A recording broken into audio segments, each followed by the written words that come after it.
Hello மக்களே, welcome back to our channel. நான் தான் உங்கள் எம்எம்கே. இந்த வீடியோவில் என்ன பார்க்க போகிறோன்னா, ஒரு கொஸ்டின் வந்து 2 அல்லது அதற்கு மேற்பட்ட எக்ஸாமில் கேட்டதை வித் ப்ரூஃபோடு சால்வ் பண்ணி கொடுத்துட்ருக்கோம். அதில் நம்ம இப்போ பார்க்க போகிறது பார்த்திங்கன்னா 76வது வீடியோ. இதுக்கு முன்னாடி நம்ம 75 வீடியோ போட்டிருக்கோம். 75 வீடியோனா அதாவது 75 கொஸ்டின் வந்து ரிப்பீட் ஆனதை உங்களுக்கு வீடியோவாக மேக் பண்ணி போட்டிருக்கேன். அதை பார்க்காதவங்க பார்த்துட்டு வந்துடுங்க. இப்போ தான் நம்ம சேனலுக்கு வரீங்கன்னா ஒரு சப்ஸ்கிரைபை மட்டும் பட்டு பெல் பட்டனை டிங்குன்னு தட்டி விட்ருங்க. வாங்க இப்போ நம்ம வீடியோக்குள்ளே போகலாம். பாருங்கள், அதாவது எல்சிஎம்ஹெச்எஃப் டாப்பிக்லேருந்து கொண்டு வந்திருக்கேன். 1 மீட்டர் 20 சென்டிமீட்டர், 3 மீட்டர் 60 சென்டிமீட்டர் மற்றும் 4 மீட்டர் அளவுகளை கொண்ட கயிறுகளின் நீளங்களை சரியாக அளக்க பயன்படும் கயிற்றின் அதிகபட்ச நீளம் என்னன்னு கேட்டிருக்காங்க. அதிகபட்ச நீளம் என்னன்னு கேட்டிருக்காங்க.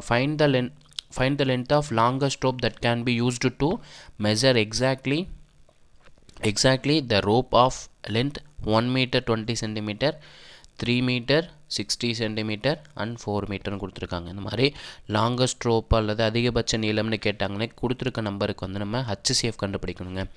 1 மீட்டர் 20 சென்டிமீட்டர்னு இருக்கிறத, 1 மீட்டருங்கிறது 100 சென்டிமீட்டர் கரெக்டுங்களா? 1 மீட்டருங்கிறது 100 சென்டிமீட்டர். ஸோ நான் எல்லா அளவுகளையும் சென்டிமீட்டருக்கு மாற்றிக்கிறேன். 1 மீட்டர் 20 சென்டிமீட்டருங்கிறத 120 சென்டிமீட்டர்னு எடுத்துக்கிறேன். 3 மீட்டர் 60 சென்டிமீட்டருங்கிறத 360 சென்டிமீட்டர்னு எடுத்துக்கிறேன். 4 மீட்டர்னு கொடுத்துருக்கிறத 400 மீட்டர்னு எடுத்துக்கிறேன். ஓகேங்களா? இப்போ இந்த 3 நம்பருக்கு நம்ம ஹச்சிஎஃப் ஃபைன் பண்ணால் அதுதான் அதிகபட்ச நீளமாக இருக்குங்க. கயிற்றோட அதிகபட்ச நீளமாக இருக்கும். ஸோ நான் சிம்பிளாக வந்து 10ஆல் அடிக்கிறேன். 10ஆல் போடும்போது 12 × 10 120, 36 × 10 360, 40 × 10 400. திருப்பி பாருங்கள், 3 நம்பரையும் காமனான நம்பரால் வகுக்கணும்.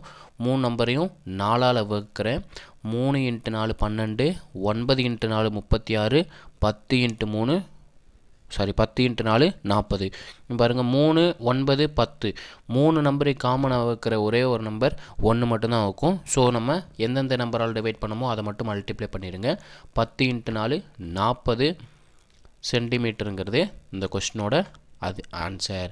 அதாவது அந்த கயிற்றோட அதிகபட்ச நீளம் எவ்வளவா இருக்குன்னா 40 சென்டிமீட்டராக இருக்கும். ஓகேங்களா? ஒரே யூனிட்டில் எடுத்தால் மட்டும்தான் நம்ம சிம்ப்ளை பண்ண முடியும். எல்லாத்தையும் எடுத்தால் மீட்டரில் எடுத்துருங்க. மீட்டரில் எடுக்கிறத விட சென்டிமீட்டரில் எடுக்கிறது தான் பெஸ்ட்டு. ஏன்னா நமக்கு பாயிண்டில் வராமல் இருக்கும். சிம்ப்ளை பண்ணும்போது பாயிண்டில் வராமல் இருக்கும். ஸோ சென்டிமீட்டரில் எடுத்து சால்வ் பண்ணணும். ஓகேங்களா? இப்போ இது எந்தெந்த கொஷினில் கேட்டிருக்காங்கன்றதை பார்த்துடலாம். கொஷின் நம்பர் 148 பாருங்கள். இந்த எக்ஸாமில் கேட்டிருக்காங்க. ஃபாரஸ்ட் எக்ஸாம் 2022 கேட்டிருக்காங்க. 148வது கேள்வியாக கேட்டிருக்காங்க ஃபாரஸ்ட் எக்ஸாமில்.